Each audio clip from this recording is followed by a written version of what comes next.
We now bring on Shea Dixon, Geaux247. Shea, you want to vote in that poll? Who's the Saints signal caller going to be to start next year? I don't see how Taysom's getting it's Jameis, right? Yeah, I mean that would be my thought, but we had to get it to 4, so we figured we'd throw Taysom in there. Plus, it says in his contract if he's the starting quarterback, he gets a lot of money. Yes, this is where we pick Matt Corral and say he's going to be a day one starter. Hey, we just saw Mel Kiper's mock draft had Kenny Pickett going to the Saints at number 18, so we shall see. I haven't watched a bunch of Kenny Pickett film. I can't comment. Not a big Pitt Panthers guy? Hadn't seen him. All right, let's talk about Brian Kelly's program. Obviously, recruiting full steam ahead. The staff has been assembled. They've been working in the transfer portal really hard, but there are some high school prospects that they've got their eyes on as well. First of all, it's kind of a big picture question. Now that this staff is assembled and is out doing some work recruiting, what kind of recruiting staff has he put together? Well, we'll see over time there. I think it's a nice blend of younger guys as well. I mean, you look at Steeples, who's 32 years old. Joe Sloan's in his mid-30s. Jamar Kane is a younger coach.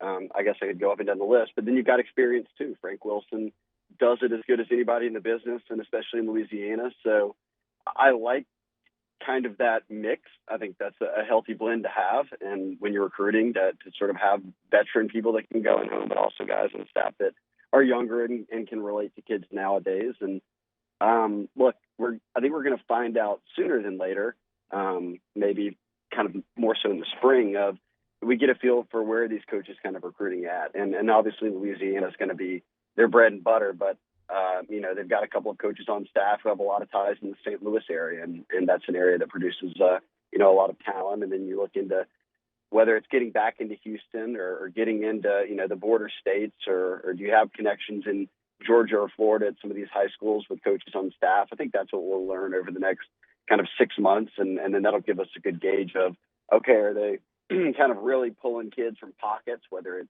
like I said, are you loading up on Houston and Louisiana and some kids out of St. Louis, and or sort of what's the approach? I'll be interested to see, but at the end of the day, the fact remains the state of Louisiana and certainly the states that sort of border it and touch it, namely Mississippi and Texas, are going to be the bread and butter.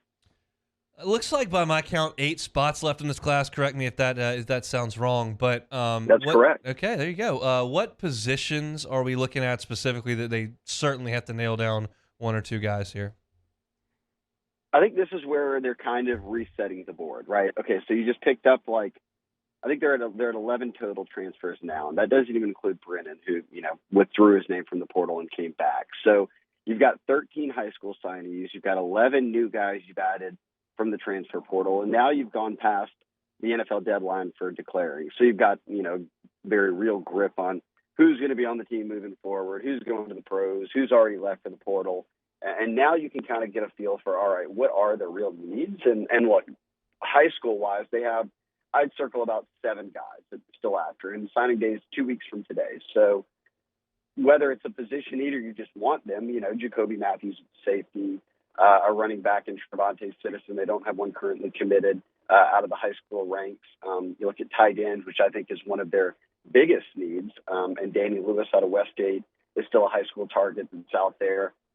Wide receiver, they offered a new receiver today, actually out of Texas, and they've got a couple of receivers offers out there, actually both to kids in Texas who are going to visit on the final weekend before the dead period ends, right before signing day gets here. So you can get a sense that even though they've got Dre Jenkins back and they've added Kyron Lacey, that I think that's really 7 guys, maybe 8. So they want to add another guy there. I think they're in a lot better spot than they were previously on the O-line. Right now, with 8 spots still to go, would I be surprised if they added another O-lineman? No. But I think adding Tremont Shorts and Miles Frazier gives you 2 guys who, you're getting wire back. You've got a lot of other young guys that you're excited to see develop under Brad Davis. So it seems like they've built out at least a 2 deep there, and they're starting to get something what the starters would be. But no, I'd circle back to tight end, maybe O-line, and then probably corner, which is just because they got hit so far, hard by it, that in terms of returning, we're going to be on roster last year. That'll be on roster this year at corner. I know they have addressed it a little bit in the portal, and they added a couple corner commits in December signees, but I won't be surprised if they go after another corner at some point. Two name Tiger fans are really excited for on their decisions, Trevante Citizen and Jacoby Matthews. Are they any closer, you think, to making their decision, or do you think it's probably going to be a national signing day type thing?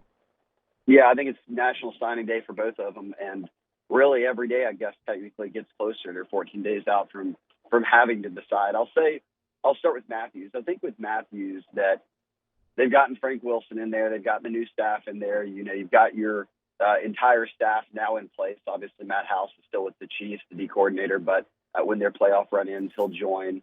But I think with Matthews, you've seen Frank Wilson, those guys go in home now. He had gone from unsure if he was going to visit to LSU to now he's visiting on that final weekend before signing day. You still got Brian Kelly's in-home visit. I think he goes to Florida this weekend. Billy Napier and that staff obviously have some real familiarity with him. And Corey Raymond, for instance, was at Ponchatoula this week recruiting him. So you're battling there. He's been high on A&M, but I just think looking at that last visit to LSU, him being their top target, sort of, for me at least, points towards LSU being the team to beat. Citizen, who's certainly the other top prospect in the state, that's got an offer and hadn't decided in terms of how long they've been recruiting them. I know Danny Lewis jumped in the mix there with an offer at tight end, but Citizen was committed to LSU before. So was Jacoby Matthews. But with Citizen, I mean, shoot, we're 14 days out. We're a couple of days removed from him dropping a top 8. And then he now keeps mixing up his visits. I think he's set in stone now, coming off an Auburn visit into LSU this weekend, and then he'll be at Florida midweek next week, and then he'll wrap things up with a Miami official visit. So as you can kind of see, fit 5 schools into the span of about 16, 17 days is a lot. I think he's probably still undecided, but that one's going to take LSU really having a big weekend this weekend. And as a running backs coach, Frank Wilson will have to close strong there. I just think that when he decommitted from LSU in December, it seemed like he was leaning towards Auburn and other schools would come into the mix. I think LSU's got a battle on their hands there. You mentioned something there when you're talking about Jacoby Matthews that I wanted to ask you about, so I'll just get to it now because I didn't realize that even Florida was in the picture there. I thought it was an A&M deal. But with Billy Napier going to Florida and having Jabbar Jalouk on staff and having Corey Raymond on staff, Florida has never had any sustained success recruiting Louisiana. The only guy I can remember is Jared Willis going there, and he ended up getting kicked off the team. So do you anticipate over the next 5 years that Florida will have success recruiting Louisiana and being involved with guys that LSU wants?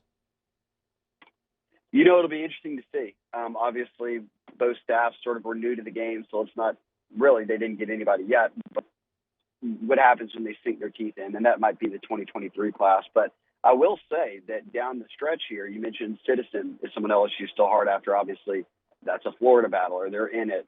The kid they offered today, I was going to visit a wide receiver out of Texas who will be in town on that last weekend before signing day. His other big offer that he's down to is Florida.